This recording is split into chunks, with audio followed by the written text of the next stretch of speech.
What's harder, stay-at-home parent or the working parent? This is Joshua Ward with ZchangedMe, and we'll talk about it right after the intro. See you in a bit.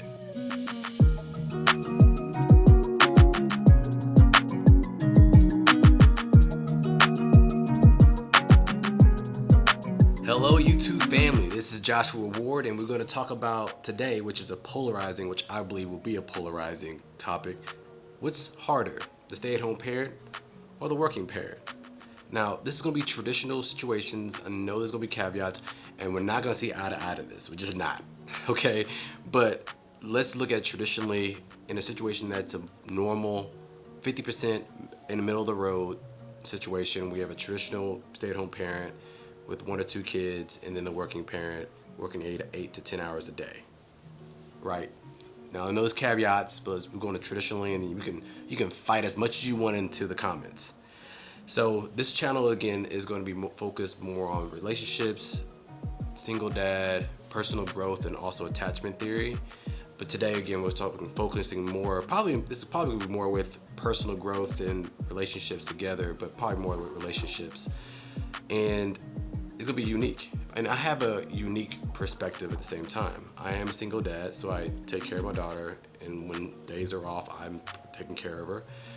But also there's the side of the working parent. I own apartment complexes, I own houses, I taught universities, I got my doctorate, I got my master's, I worked as a pharmacist, I've done a lot of stuff. So I have a good understanding of both sides. Now let's break this down. The stay-at-home parent and the working parent.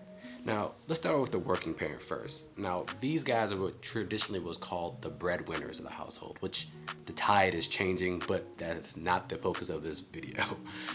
But they have to worry about the finances. They have to worry about the balancing the work at home and stability in that way. Added pressure for performance, having a boss, or maybe 2 in some situations, depending on whoever you're talking to. And so they have a lot of things going on, working 8 hours a day, coming home, doing the home duties, and it can be a lot. And just switching your brain off from one to another it could be challenging. And now you have the stay-at-home parent, which is traditionally going to be the women in the roles, but when you think about that, they have to take care of the household. They gotta do the food and also plan for the food. And they have the kids and make sure the kids have set up for programs and get to where they need to get to, and also food. They eat a lot. So, and when you look at both of those sides, and I believe maybe I'm not giving both sides enough justice, but you have your own perspectives. Now, which one is harder? And at first I thought about this, I was like, man, it's clear cut. After being a single dad and taking care of my kid, I was like, man, working is like a godsend, and be able to come home and getting a break. Because when you have a kid, it's just like, it's nonstop. Even when they're home before they go to school, because it's nonstop. It is like nonstop. They need you. They always are trying to like harm themselves. You gotta make sure you pay attention to them. They always are like wasting things and throwing things away and not eating, and then you gotta feed them, and then you gotta make sure you gotta prepare for food, and if you're doing that, taking care of the kids and you're taking care of the house, that means you gotta keep it clean, you gotta cook for the family, you gotta put the kids away. And so again, this is the traditional way, right? This is not with a husband balancing the household duties and things like that.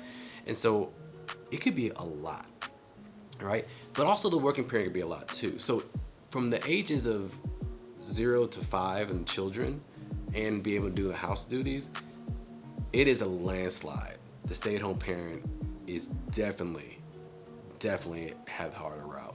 And I know people working probably don't want to hear that, but whenever you get home, husbands or spouses, whoever's the working parent, come home, give your wife 30 minutes to an hour of a break.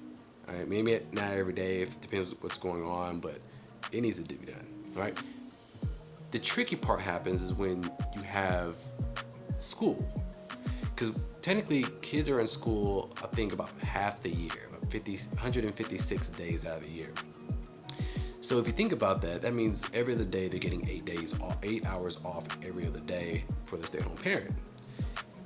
And so now the tide kind of shifts. Okay, now as a working parent, a little more difficult.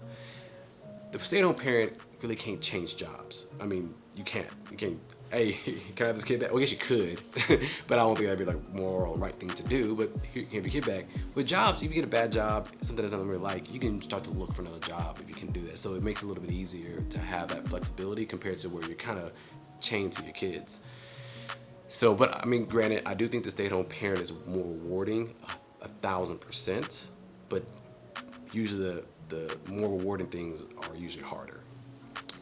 And so I think now when you take consideration the school time, I really think it's balanced, because the days that the parents are not having kids are not having the kids at school, they're doing what they have to do every day. And if they have the kids at school, they can catch up on things they need to do. Grocery shopping, getting clothes folded, ironed, because it's hard to do that with your kids. Now, caveat, it's a good thing to fold clothes and do dishes in front of your kids and have them help, because they start to understand what you're doing, but also you start to teach them responsibility and getting involved. My daughter does a cute thing where she helps me fold clothes, but she takes one sock and folds it in half and puts it in a pile for me. And I mean, I don't tell her anything different. She thinks she's helping, and she kind of is, because she puts them all in a pile, so now I can kind of find them quickly. But it's the memories you have with those situations. So if you're looking at before 5 years old, before school started, stay-at-home parent has it by a landslide. But I really think it's balanced. And so having a stay-at-home parent taking care of the kids and the person who's working, there's balance. But there is one other caveat. Communication needs to be done on a regular basis per month, or when situations occur or big events happen, because somebody at their job could have such a stressful situation and need that help of their spouse, and the spouse might like hurt their back and taking care of the kids. So when the working parent comes home, they may need to take up more of the slack. I think it's not about tallying and keeping score. It's about how can y'all communicate to make sure both parties are well enough to make sure they can take care of the household and the family. So, but please, guys, this is a short video compared to my other videos.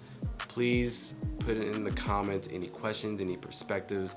I mean, if you completely disagree with me, put it in the comments. I want to hear what you have to say about this. Enlighten me, grow my mind, and teach me something I don't know. And I don't know everything, so please do that. Also, like and subscribe if you can, and I'll see you at the next video. All right, go fold something else. La la la la la la la. What about this? You gonna fold it? All Right. You gonna fold it? There we go. There we go. I'm making a pile of socks.